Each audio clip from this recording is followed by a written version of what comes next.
v. In the ancient land of Uz lived a man named Job, blameless and upright, who feared God and shunned evil. He was blessed with abundant wealth, a large family, and great respect, making him the greatest of all the people of the East. Job offered sacrifices regularly, ensuring his children were purified, for he thought, perhaps my children have sinned and cursed God in their hearts.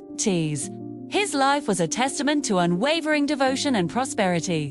One day, the angels came to present themselves before the Lord, and Satan also came with them.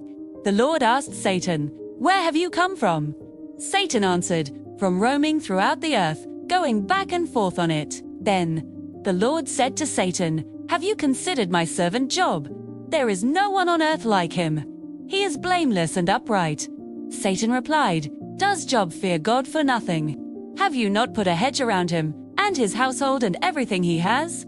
You have blessed the work of his hands, so that his flocks and herds are spread throughout the land. But now, stretch out your hand and strike everything he has, and he will surely curse you to your face." The Lord said to Satan, "Very well then, everything he has is in your power, but on the man himself do not lay a finger." So Satan went out from the presence of the Lord. One day, while Job's children were feasting, messengers arrived with devastating news. First, Sabaeans raided and carried off his oxen and donkeys, killing his servants. Immediately after, fire from heaven fell and burned up his sheep and more servants.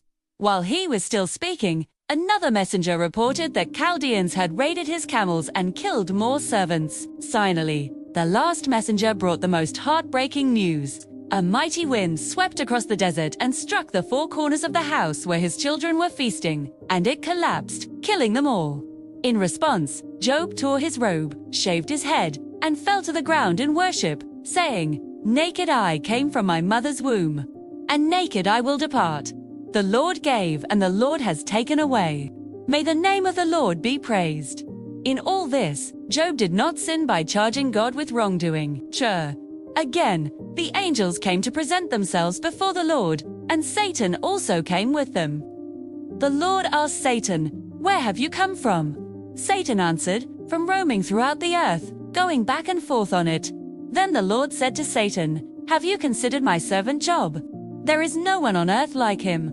He is blameless and upright. He still maintains his integrity, though you incited me against him to ruin him without any reason. Skin for skin." Satan replied, "A man will give all he has for his own life. But now stretch out your hand and strike his flesh and bones, and he will surely curse you to your face." The Lord said to Satan, "Very well, then he is in your hands, but you must spare his life." So Satan went out from the presence of the Lord and afflicted Job with painful sores from the soles of his feet to the crown of his head. Job took a piece of broken pottery and scraped himself with it as he sat among the ashes. His wife said to him, "Are you still maintaining your integrity?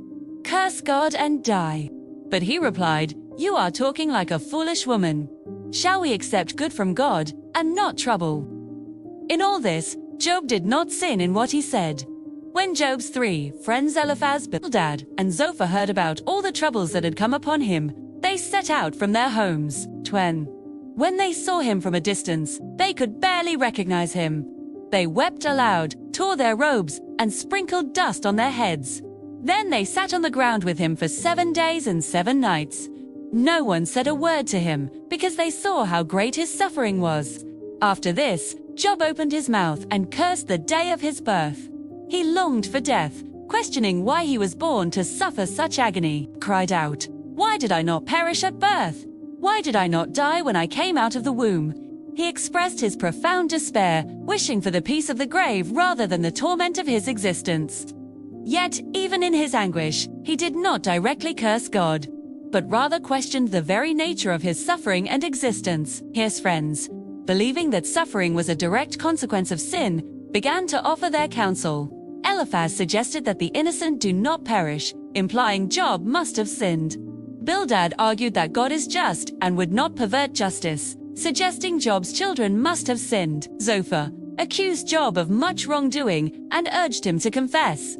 Job, however, maintained his innocence, asserting that he had not committed any great sin to deserve such calamity.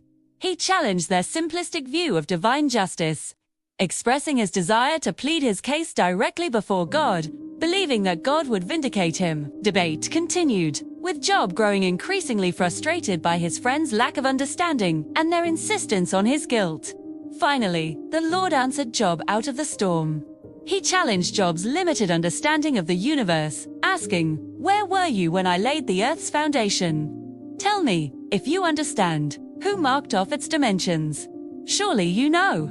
Who stretched a measuring line across it?" God spoke of the wonders of creation, the mysteries of the sea, the stars, and the wild animals, demonstrating his infinite power and wisdom. He questioned Job's ability to govern the universe or to bring justice to the wicked, humbling Job with the vastness of his divine knowledge and authority. Humbled by God's words, Job responded, "I know that you can do all things. No purpose of yours can be thwarted." Shuas. Who is this that obscures my plans without knowledge? Surely I spoke of things I did not understand, things too wonderful for me to know. My ears had heard of you, but now my eyes have seen you. Therefore I despise myself and repent in dust and ashes. After the Lord had spoken these words to Job, he said to Eliphaz, "I am angry with you and your two friends, because you have not spoken the truth about me, as my servant Job has." God then instructed them to offer sacrifices, and Job prayed for his friends.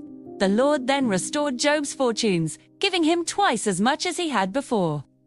All his relatives and friends came and comforted him. The Lord blessed the latter part of Job's life more than the former. He had 14,000 sheep, 6,000 camels, 1,000 yoke of oxen, and 1,000 donkeys. And he also had 7 sons and 3 daughters. After this, Job lived 140 years.